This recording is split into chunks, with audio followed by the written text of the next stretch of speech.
സ്റ്റാലിൻ്റെ കാര്യം ആലോചിക്കുമ്പോൾ അല്പം സങ്കടം തോന്നുന്നുണ്ട്. കാരണം രാഹുൽ ഗാന്ധി എല്ലാവരും വിമർശിക്കുമ്പോൾ പപ്പുവാണ്, അല്ലെങ്കിൽ കോമാളിയാണ്, മണ്ടനാണ്, അതുകൂടാതെ കാര്യപ്രാപ്തിയില്ല, കുട്ടികളുടെ ബുദ്ധിയുള്ള വ്യക്തിയാണെന്നൊക്കെ പറയുമ്പോൾ ഒരു പ്രധാനമന്ത്രി സ്ഥാനാർത്ഥിയായിട്ട് ഉറക്കെ പ്രഖ്യാപിച്ച വ്യക്തി സ്റ്റാലിനാണ്.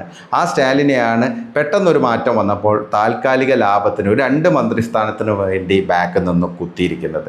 ഇതാണ് കോൺഗ്രസ് പാർട്ടി എന്ന് പറയുന്ന പാർട്ടി. ആ പാർട്ടിയെ സംബന്ധിച്ച് അവർക്ക് അധികാരമാണ് പ്രധാനം, ബാക്കിയെല്ലാം വെറും സെക്കൻഡറിയാണ്. ആ പാർട്ടിയുടെ മുന്നോട്ട് പോക്ക് തന്നെ അധികാരത്തെ കേന്ദ്രീകരിച്ചാണെന്നുള്ളതാണ് വസ്തുത. ഇപ്പോൾ കേരളത്തിലെ സാഹചര്യം നമുക്കറിയില്ല. കേരളത്തിൽ ഇപ്പം മുഖ്യമന്ത്രി കസേരയ്ക്ക് വേണ്ടി പോരാട്ടമാണ് നടക്കുന്നത്. ഇന്ന് രമേശൻ, സതീശൻ, വേണുഗോപാലൻ, ഇതിൽ ആര് മുഖ്യമന്ത്രിയാകും എന്നുള്ളത് സംബന്ധിച്ച് ഒരു സൂചനയുമില്ല എന്നതാണ് വസ്തുത. അങ്ങോട്ടും ഇങ്ങോട്ടും ഇവരുടെ അനുയായികൾ വലിയ വലിയ പ്രസ്താവനകളൊക്കെ നടത്തുന്നു, തുറന്ന് പല കാര്യങ്ങളും പറയുന്നു. അപ്പോൾ ഇനിയൊരു 3-4 ദിവസം ഇതൊക്കെ തന്നെയായിരിക്കും. അടി, ബഹളം, തമ്മിലടി, കലഹം, ഇതൊക്കെ തന്നെയായിരിക്കും സംഭവിക്കുക. അത് കഴിഞ്ഞ് എല്ലാവരും കൂടെ ചേർന്ന് ഒത്തൊരുമിച്ച് നിന്നൊരു ഫോട്ടോ എടുക്കും എന്നുള്ളതാണ് മറ്റൊരു കോമഡി എന്ന് പറയുന്ന ഒരു സംഭവം.